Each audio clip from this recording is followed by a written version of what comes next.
Hello students, myself Dr. Rupali Vigul, Assistant Professor in Civil Engineering Department SVT Vasar. Today I am going to cover very important topic that is called as global environmental issues. I will be covering this topic in three parts. Today we will discuss about part 1. So that is included in GTU syllabus of all the branches of first and second semester in the subject. So first we should understand which are the factors which has already disturbed our global ecosystem. So very first reason is population explosion. If population explosion is there, it will result in imbalance in demand and supply. Environment જે supply કરે છે that is limited and our population increasing day by day, and due to that imbalance in the demand and supply has occurred, and that huge demand of shelter, food, water and other natural and man-made resources that has increased, and due to that it has resulted in the imbalance of demand and supply. Nature cannot fulfill all the demand because we have polluted, we have reduces the resources available in the nature. Next is rapid industrialization. So for the industry there are more and more consumption of natural resources that are taking place, and at the same time they are affecting the environment or degrading the environment due to the pollutions. All this water pollution, air pollution, land pollution, that are all created by the industry. Next is urbanization, शहरीकरण, imbalance that has resulted in imbalance in villages and city population by the migration of people. People are thinking that કે ભાઈ વિલેજમાં તો કંઈ કામ નથી, અમારે urban એરિયામાં જવું છે, તો અર્બન એરિયા પર વધારે સ્ટ્રેસ પડે છે, and that has deteriorated the quality of air, water and land on urban areas. Also the modern lifestyle, everyone they are trying to live in a modern lifestyle.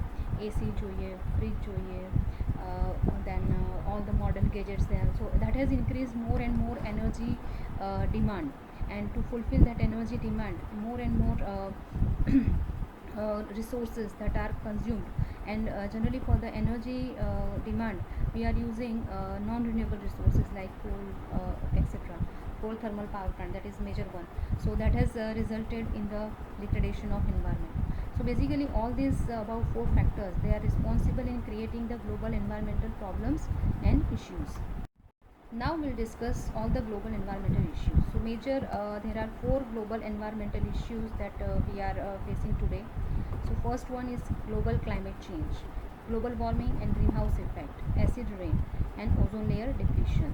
So these are the four major issues that is faced by all over the faced by all the people throughout the world. That's why it's called as global issues.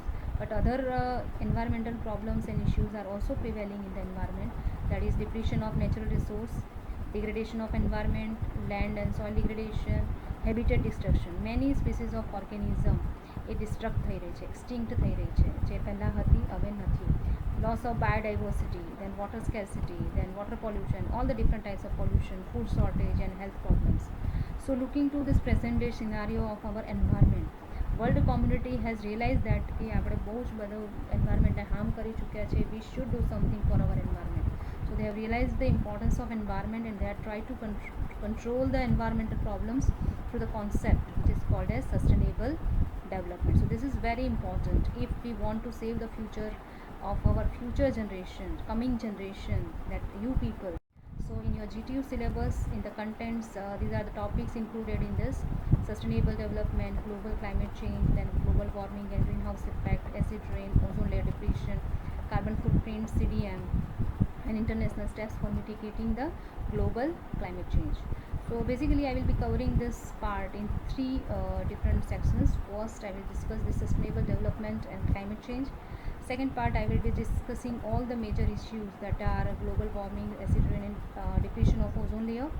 And third part, that is basically not the issue but it is related to solution part, how we can try to reduce or mitigate the whatever global climate change has taken place by taking the initiative of calculation of carbon footprint, cleaner development mechanism, and whatever steps which are taken by the international communities to mitigate. Mitigate means to try to reduce or try to whatever results are there, try to reduce the impact on the environment, means try to control the pollution or global climate change.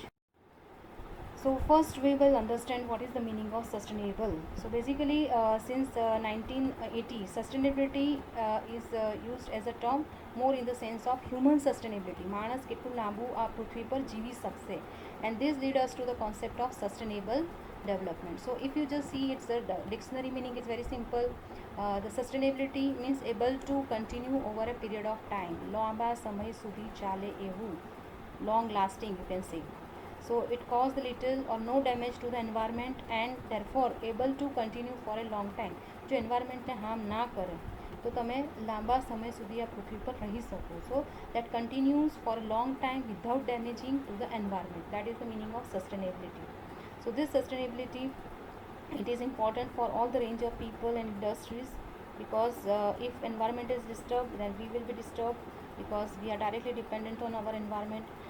Related to current rate of development, leaving suitable resources behind for later generation to continue to develop. આપણે તો જે develop કરી દીધું, but future generation has to develop themselves also. So we have to think for them. Then involves the dual issues of environment and society. So here, as per this Brundtland report released by UN in 1980, the definition of sustainable development was given, and that is a development which meets needs of the present. This is the key point, needs of the present without compromising the ability of future generation to meet their own need. Future જનરેશનને કોઈ પોતાની નીડને satisfy કરવા માટે કોઈ compromise ના કરવું પડે. So that we have to keep our environment of that quality, air, water, land, એવા ક્વોલિટીના આપો ફ્યુચર જનરેશનને કે એમને પણ પોતાનું જે રિસોર્સની જે રિક્વાયરમેન્ટ છે that would be satisfied. So we have to satisfy our need, at the same time we have to check the ability of the future generation so that they can also meet with their own need. Means it's future generation, we have to think for the future generation, and it should be a everlasting development. So this involves environment, economy as well as social aspect. So for a particular process to be sustainable, કોઈ પણ process sustainable કરવી હોય તો there are two major aspects. One, it should not cause irreversible change to environment. Environment પોતાની જાતે પોતાને clean ના કરી શકે એવું ચેન્જ નથી કરવાનું. Okay, so that is irreversible change to environment. Second, it should be economically viable and it should benefit to society.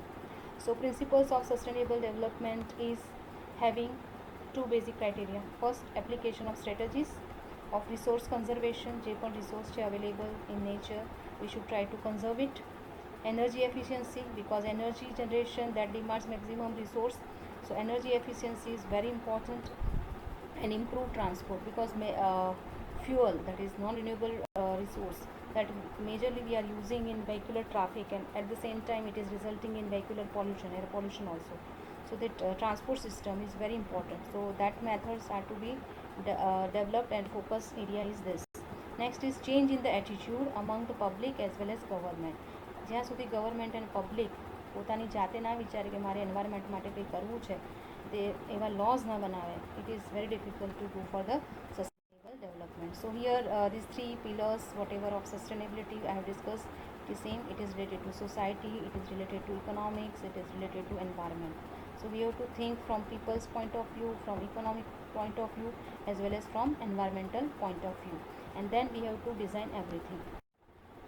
So here sustainable development goals that are given here: no poverty, zero hunger, good health and well-being, this is related to people, quality education, gender equality, clean water and sanitation, affordable and clean energy, decent work in economy. So these are all which are given, that are called as the goals to be satisfied for the proper development, that is called sustainable development.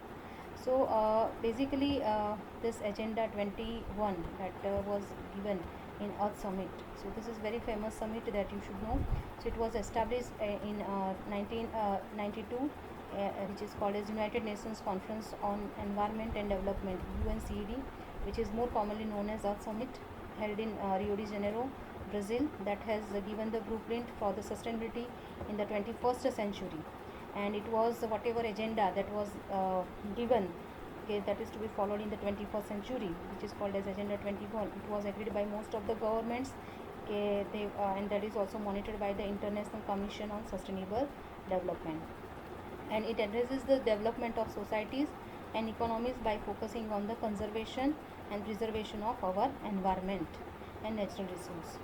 So these principles were outlined in the famous Rio Declaration, which is called as the Rio Declaration on Environment and Development in Earth Summit, which is called as Agenda 21, to be followed in 21st century for the sustainable development.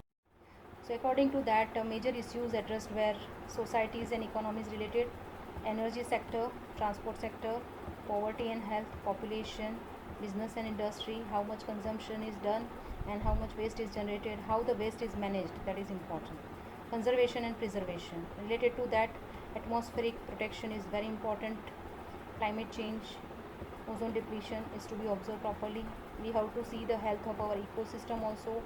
Major thing is agriculture, forestry and biodiversity, then ocean and fresh water, fishing, as well as water quality criteria will involved.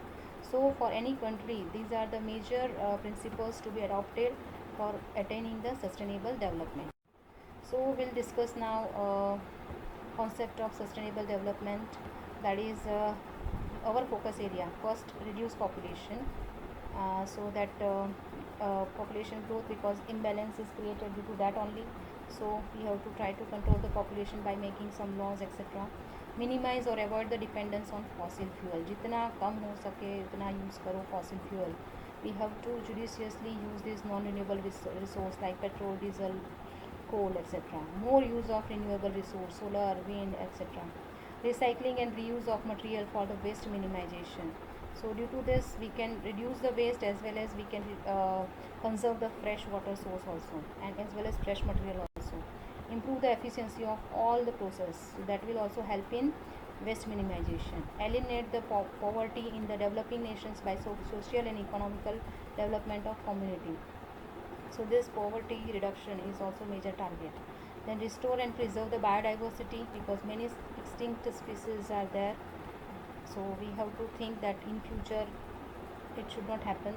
Use of cleaner fuel and technologies, so that generate very less waste, or nowadays the concept of zero discharge that has come up, means we are not discharging anything which is harmful to environment, which is called as zero discharge.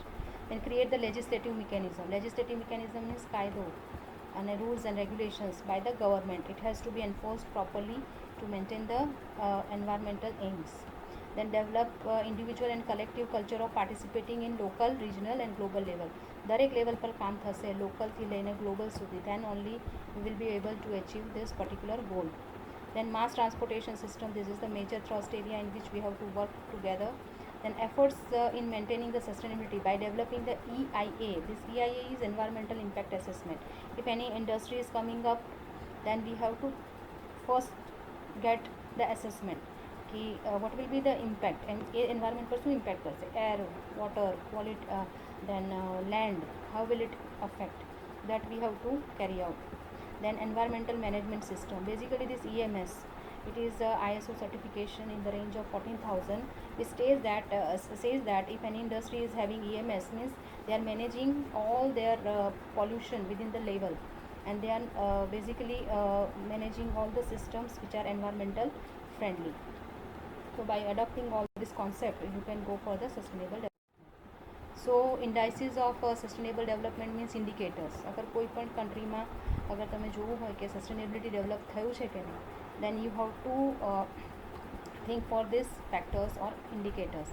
First is economy is to be checked, employment, inflation, then government ક્યાંથી પૈસા લઈને આવે છે, કેટલું એના પર ઉધાર છે, that is economy related part. Transport, કારનો યુઝ કેટલો કરે છે, નંબર ઓફ શોર્ટ જર્ની કેટલી થાય છે, ફ્રેટ ટ્રાફિક કેટલું છે, because this transport sector is very important sector. Then land use, કઈ ટાઈપનું લેન્ડ યુઝ છે, urban development, green spaces. Then water resource, what is the demand and supply of fresh water. Then rainfall data. Then forestry, forest cover કેટલું છે, ટ્રીની health કેવી છે. Global changes, how much it has taken place, global temperature changes, green house gas emissions etcetera. Ozone layer ડિપ્રેશનની હાલત શું છે, એના ozone concentration, CFC consumption. Then acid deposition, measure SOx and NOx emissions, that is to be maintained. Then quality of air, all the pollutants which are responsible for air pollution and reduction કરવાનું છે. Then fresh water quality which is supplied to your home, its pollutant and its monitoring, and how much they are giving expenditure to the treatment of that waste water જે તમારા ઘરેથી આવે છે sewage ટ્રીટમેન્ટમાં કેટલું આપે છે and how we are trying to reduce the water pollution. Then marine water quality is very important. Then oil spill discharge and fish, that is its health etc. Contaminants કેટલા છે ફિશમાં. So marine water quality is also one of the aspect. Then wildlife and habitats, so that is to avoid the extinction of species. Then agriculture, productivity, which type of fertilizers and pesticides they are using, organic, inorganic, chemical etc. Then quality of soil, heavy metals in the soil, waste generation કેટલું generate કરે છે waste, household as well as industrial waste, recycling and landfill facility. Then radioactivity, population exposure to radiation, nuclear waste etc. So these are all the indices or the indicators that will give the status of a particular region as far as the sustainable development is concerned. Now we'll talk about climate change, but before understanding this climate change we should know the concept of weather and what is the difference between weather and climate. So basically weather is related to short term phenomena or short term change which takes place in atmosphere. So this weather may change minute to minute, hour to hour, day to day and season to season. If you feel very hot in early morning, then it may be very cold in the night. So that is just the weather change. So minute to minute it may change. So basically there are 6 components included in that: temperature, atmospheric pressure, wind, humidity, precipitation, that is rainfall, and cloudiness. So basically if this weather pattern, that is if you are doing average of that over a long period of time at a particular place, it is generally termed as climate. So basically climate refers to the weather pattern using statistical data of a place over long enough period, minimum 30 years, to yield a meaningful averages. So basically climate is a long term weather pattern report, you can say, and basically it is average of all that weather pattern that we are. So Intergovernmental Panel on Climate Change, they have used the data obtained by NOAA, that is National Ocean and Atmospheric Administration USA, as per Climate Change 2014 report. They have given some causes of climate change, because some studies are required, that is over decades, so to prove that climate has changed. So for that they have found following reasons. First is anthropogenic greenhouse gases emissions have increased since pre-industrial era. That is pre-industrial phase karta anthropogenic, that is related to human resource, that is human made or man-made resource, you can say man-made greenhouse gas emission, that is increased, and that is driven by all these reasons that we are knowing. Then this has led to atmospheric concentration of CO2. Major greenhouse gas is CO2. So that has increased the concentration of CO2, then methane and nitrous oxide, and at least જે પણ તમારો જે last યરમાં જેટલા થયા છે એનાથી વધારે it has increased in this decade. So this effects together with those of the anthropogenic drivers that has detected throughout the climate system, and it is extremely likely to have been the dominant cause of the observed warming since mid 20th century. So most of the result that shows that mid of the century થી જ આ બધું 20th century that is responsible for major climate change. So here 5 observed changes that are given to the climate system. So major 5 changes they have observed, and based on that they have concluded that global climate change has taken place. Increase in the global concentration of CO2 and other greenhouse gases, as explained by me, that is emission of these greenhouse gases are the highest in the history. अभी जो भी है that is highest in the history, and this greenhouse gases emissions since the pre-industrial era have been driven large increase in the atmospheric concentration between 1750 to 2011, and cumulative emission to the atmosphere were 2040 plus or minus 310 gigaton of CO2, and this 40% of this emission that has remained in the atmosphere માં જ રહી ગયું છે, and that this particular rest was removed from the atmosphere and stored on the land, and the ocean has absorbed about 30% of emitted anthropogenic CO2, causing the acidification of the ocean, and about half of the anthropogenic CO2 emission is between 1750 to 2011, and whatever is occurred, half of that is in last 40 years. means you can understand how much impact we have done in last 40 years. જેટલું પણ emission વધ્યું છે એના half તો તમારે last 40 યર્સમાં થયું છે in the increase in greenhouse gas emission. So this is the graph which shows this global anthropogenic CO2 emission that is continuously increasing. You can see here there is a rapid growth of increase in all the concentration of CO2, CH4 and N2O, and also this cumulative emission that you can see, that is from 1750 to 2011, and major changes you can observe, sharp increase that is observed in last 50 years. So here second observed fact is increasing global temperature.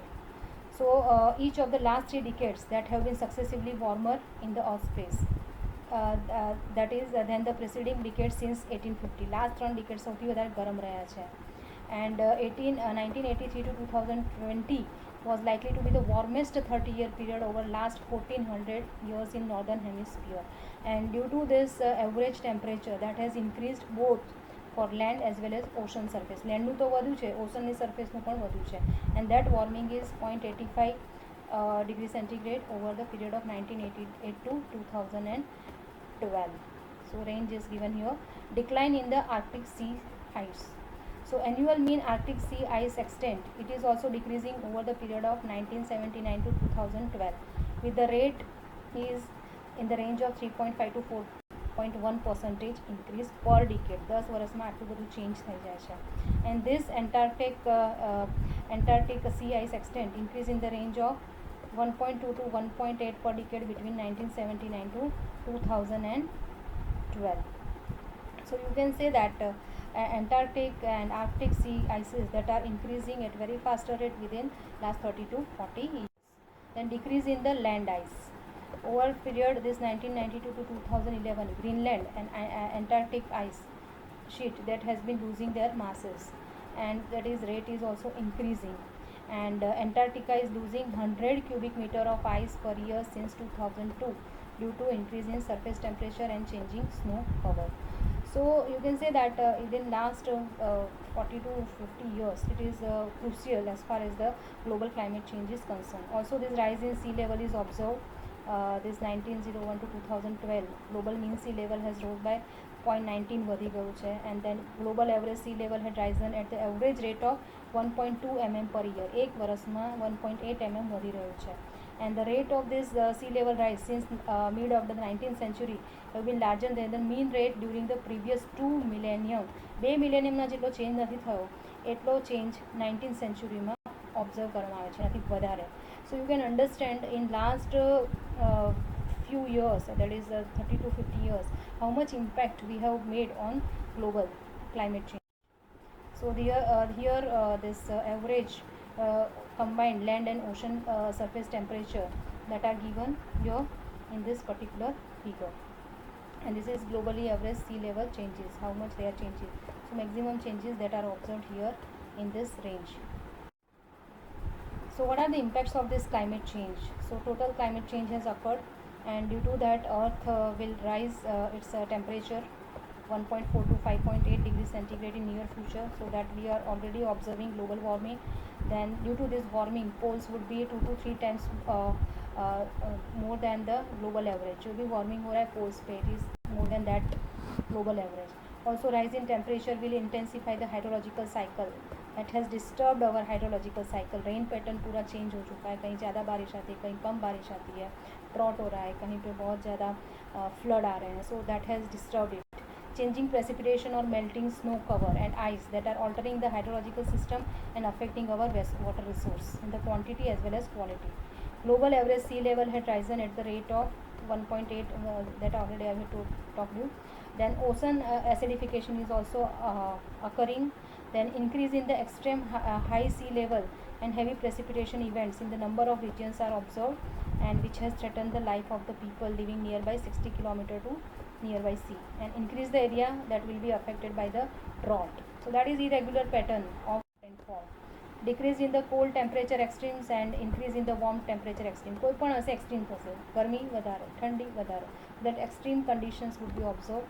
There will be increase in intense tropical cyclone activity. And frequency and intensity of El Nino likely to increase. So this El Nino is very important criteria as far as the weather changes and climate changes are concerned. Increase in the region of 2 degrees centigrade or above would lead to increased frequency and intensity of fire, the forest fire वधी रही है, that will also intensify. Increased frequency of wildfire as a result of global climate change will lead to the increase in the amount of CO2. Global fire થશે, so that will also increase this CO2, and then will all alter your carbon cycle. Then disappearance of the glaciers will be observed, and that will affect all the water availability for the human consumption, agriculture and energy production. Then spread of vector-borne disease like malaria, dengue, that will also intensify. So this rapid climate change, 1/4 of the Earth species would be headed to extinction by 2050. So this is very dangerous remark that was given. Whatever global climate change is rapid speed से बढ़ रहा है, उससे 1/4 of the Earth species that can be headed to extinction, वो कहीं दिखेगी नहीं 2050 के बाद. So that level we have reached up to this. So to summarize, just high temperature, that is global warming, changing landscape, risk of wildfire, rising sea level, increased risk of drought, fire, flood, all due to that water cycle disturbance, strong storms, then more heat related to illness and diseases, and there's economic losses. So these are all problems that we are facing, and that are all that is related to global climate change. So global warming is one of the impact of that global climate change. So in the global climate change impact, just we'll see in this, the cryosphere, that is frozen water of the earth melt हो रहा है, large and large sheets they are melting, the oceans are getting hotter and hotter and expanding and becoming more acidic. This is the second impact. Then Antarctica and Iceland, they are melting, and they are just responsible for increasing the sea level. Then more climate change effect, that is this polar bear. In 2008 it has become first animal to be added to the endangered species act, and due to global warming उसका रहने का उसका habitat ही disturb हो रहा है due to this melting. Then more is Arctic is already suffering and sea creatures are suffering because उनका habitat ख़राब हो रहा है. Arctic creatures need ice but it is vanishing. जो भी उनको आइस चाहिए वो मिल नहीं रहा है क्योंकि ice is melting. Next is Earth's water system becoming off balance. Whatever we have done, that is emissions, has heat emissions of this heat trapping gas, that is greenhouse gases, due to our burning of fossil fuel, and for the energy generation it has resulted in the heating, that is global warming, and it has affected this all water system, typically the function on our planet, and normally the cyclone and hurricanes that are coming and that are regularly destructing our nearby coastal region. Then bleaching of coral reef, जो भी समुद्र के नीचे जो coral reefs होता है उसका भी bleaching हो रहा है, color that destruction is taking place. And wildfire, this is you are knowing now that in Australia that the wildfire has taken place, that was very bad. Then burden on the people and society, and human life is thrown out of the balance, where how and where we are growing, that will also affect our climate normal pattern, and that increased in the pressure on our health, infrastructure and economy, that is observed due to our extreme weather conditions, and that is ponds dried due to drought. So कहीं drought है, कहीं पे बहुत ज़्यादा पानी आ रहा है. Threat to agriculture, it has major threat on the agriculture, so you can see the difference. Warmer polluted air affects our health also, infrastructure and transportation all are at risk. Then this food pattern will be disturbed by this global climate change. Then more threats, just you want to summarize. Changing temperature are causing vegetation shift and conservation challenges. Sea level rise, that will displace tens of millions of people who are living nearby coastal region. Climate change is making flood, fire, droughts and more frequent and severe. बहुत ज़्यादा उसका जो frequency है that is increasing, and also it is severe. Intensity ज़्यादा हो गई है frequency के साथ साथ. Climate change will cause storms, hurricanes and tropical storms to become more intense, as well as frequency is also increasing nowadays. Regularly we are observing cyclone etc.